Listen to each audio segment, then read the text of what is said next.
ഇതുവരെ ആരിഫ് ഹുസൈൻ ചെയ്തത് മഹാനെ റസൂലുള്ളാഹി തങ്ങളുടെ ഹദീസുകളും പരിശുദ്ധ ഖുർആനിൻ്റെ വാക്യങ്ങളും സ്വന്തം ഇഷ്ടം പോലെ വ്യാഖ്യാനിക്കുകയും സ്വന്തം ഇഷ്ടം പോലെ അർത്ഥം വെക്കുകയുമായിരുന്നു. പക്ഷേ ഇനി മുതൽ ആരിഫ് ഹുസൈൻ ശ്രദ്ധിച്ചു മാത്രമേ മഹാനെ റസൂലുള്ളാഹി തങ്ങളുടെയും അതേപോലെ തന്നെ പടച്ചറബിൻ്റെ ഖുർആനിൻ്റെ വാക്കുകളും പറയുകയുള്ളൂ, അർത്ഥം വെക്കുകയുള്ളൂ. കാരണം അമ്മാതിരി മറുപടിയാണ് ബഹുമാനപ്പെട്ട അൻസാരി ഉസ്താദ് ആരിഫ് ഹുസൈൻ കൊടുത്തിട്ടുള്ളത്. ഒന്ന് കണ്ടു നോക്കൂ. ഈ പൊന്നാനി ഭാഗത്തേക്കുള്ള റൂട്ടിൽ ആരെങ്കിലും റോഡിന്റെ നടുവിൽ നിൽപ്പുണ്ടെങ്കിൽ ഒരല്പം സ്ഥലം കൊടുക്കണം. ഒരു ചെറുപ്പക്കാരൻ അയാൾ ശരാത്തിൽ ചെല്ലാൻ വേണ്ടി വരികയാണ്. ഒന്ന് മാറി കൊടുക്കും, കാൽമച്ചോട്ടരുത്, ഒന്ന് മാറി കൊടുക്കും. ഞാനിവിടെ കലിമച്ചല്ലോ. ഓക്കെ, എല്ലാവരും ഒരു അല്പം മാറി കൊടുത്തേ. ആ ചെറുപ്പക്കാരൻ ഒന്ന് കരുവയില്ലോട്ടെ, ഒന്ന് മാറി കൊടുത്തേ. എന്തെങ്കിലും അയാൾക്ക് ഡിമാൻഡ് ഉണ്ടെങ്കിൽ കരുവയല്ലേ, എന്തെങ്കിലും ഡിമാൻഡ് ഉണ്ടോ നിങ്ങൾക്ക്? ഞാൻ വെല്ലുവിളിക്കാണ്. ഇത് തെറ്റാണെന്നും ഇത് ലൈഫായ ഹദീസാണെന്ന് നിന്ന് തെളിയിച്ചാൽ ഞാനിവിടെ കലിമച്ചല്ലോ. അല്ല, ആക്ച്വലി എന്താ പ്രശ്നം എന്താണ്? എനിക്ക് അറിയാൻ വേണ്ടിട്ട് ഒരു കാര്യം ചോദിച്ചോട്ടെ. ആ ചോദിച്ച മോനെ എന്റെ പൊന്നുമോൻ ചോദിച്ചു, എന്റെ ആറ്റക്കന് ചോദിച്ചു, വെളുക്കുന്നവരെ ചോദിച്ചു. ആ ചോദിക്ക്.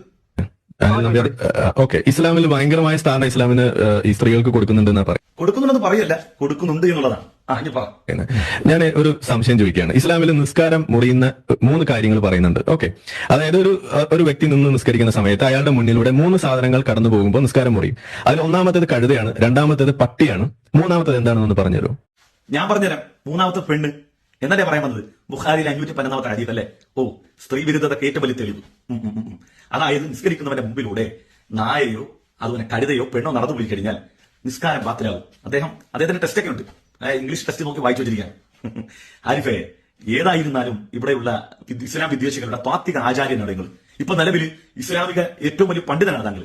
ഏറ്റവും കുറഞ്ഞത് തങ്ങളുടെ പരിസരത്ത് എവിടെയെങ്കിലും മദ്രസയിൽ പോകുന്ന കുട്ടികളുണ്ടെങ്കിൽ അവരെ അടുത്ത് വിളിക്കണം സ്നേഹത്തെ. എന്നിട്ട് ചോദിക്കണം, മദ്രസയിൽ നിങ്ങളെ ഉസ്താദമാരെങ്കിലും ഈ നിസ്കാരം ബാത്തിലാകുന്ന കാര്യങ്ങളിൽ നിസ്കരിക്കുന്നവന്റെ മുമ്പിലൂടെ പെൺകുട്ടിയോ കഴുതയോ നായോ നടന്നു പോയാൽ നിസ്കാരം ബാത്തിലാകും എന്ന് പഠിപ്പിച്ചിട്ടുണ്ടോ എന്ന് ചോദിച്ചാൽ ആ കുട്ടികൾ മെല്ലെ ചെവി വന്നിട്ട് പറയും, അല്ല ആരിഫണ്ട, നിങ്ങൾ ഈ പോത്തുപോലെ വളർന്നിട്ടും ഈ പ്രാഥമികമായ വിവരം പോലെ നിങ്ങൾക്ക് ഇല്ലാതായി പോയല്ലോ എന്ന് അവർ ചോദിക്കും. കാരണം എന്തേ?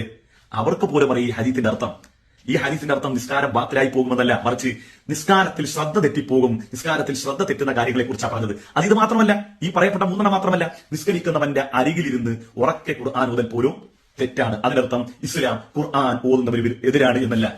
അതുപോലെ തന്നെ അലങ്കാരമുള്ള വസ്തുക്കൾ, മനുഷ്യന്റെ ശ്രദ്ധ തെറ്റിക്കുന്ന അലങ്കൃത വസ്തുക്കൾ, അത് മുസല്ലി ആവട്ടെ എന്തോ ആകട്ടെ, അത് മുമ്പിലുണ്ടായാൽ അത് നീക്കം ചെയ്യണമെന്നാണ്. അതിനർത്ഥം ഇസ്ലാം അതിനോട് വിരുദ്ധം. അപ്പൊ നായക്ക് എതിര് ഇസ്ലാം, കഴുതക്കെതിര് സ്ത്രീക്കെതിര് എന്നാ പറയാൻ വന്നത്. ഏതായാലും ഇത്രയൊക്കെ പറഞ്ഞില്ലേ, എന്തായാലും ഇസ്ലാം സ്ത്രീ വിരുദ്ധമാണെന്ന് തന്നെ ഇരിക്കട്ടെ. ഏതായാലും ഇസ്ലാം സ്ത്രീ വിരുദ്ധമാണെന്ന് ആളുകൾക്കൊക്കെ ബോധ്യപ്പെട്ടു. ഓക്കെ, ശരി. എന്നാൽ ഇനി ഈ ജനജീവിയിൽ ആരിഫ് ഹുസൈൻ സംസാരിക്കാൻ പോകുമ്പോൾ ഈ പുസ്തകം കൊണ്ട് കൈപ്പിടിക്കണേ. ഇത് 19-ാം നൂറ്റാണ്ടിന്റെ കേരള ചരിത്രമാണ്. ഇത് പി ഭാസ്കരൻ എഴുതിയാണ്, സുഡാപ്പി ചരിത്രമല്ല. ആ ആർ ബി ബാബുനും അനിൽ നമ്പ്യാർക്കും ഈ 45-ാമത്തെ പേജ് ഒന്ന് വായിച്ചു കൊടുക്കണം. ഒന്നിച്ചിരുന്നാൽ ആകാശം വെടിഞ്ഞു വീഴുമെന്നല്ലേ ചോദിച്ചത്? 45-ാമത്തെ പേജിൽ ഭക്ഷണവും മതവും എന്ന് പറയുന്ന ഒരു അധ്യായമുണ്ട്. അതിൽ ഭക്ഷണം കഴിക്കുന്നതിലും മതം സംബന്ധമായ ചില ആചാര മര്യാദകളും ശുദ്ധികളും പാലിക്കേണ്ടതുണ്ട്.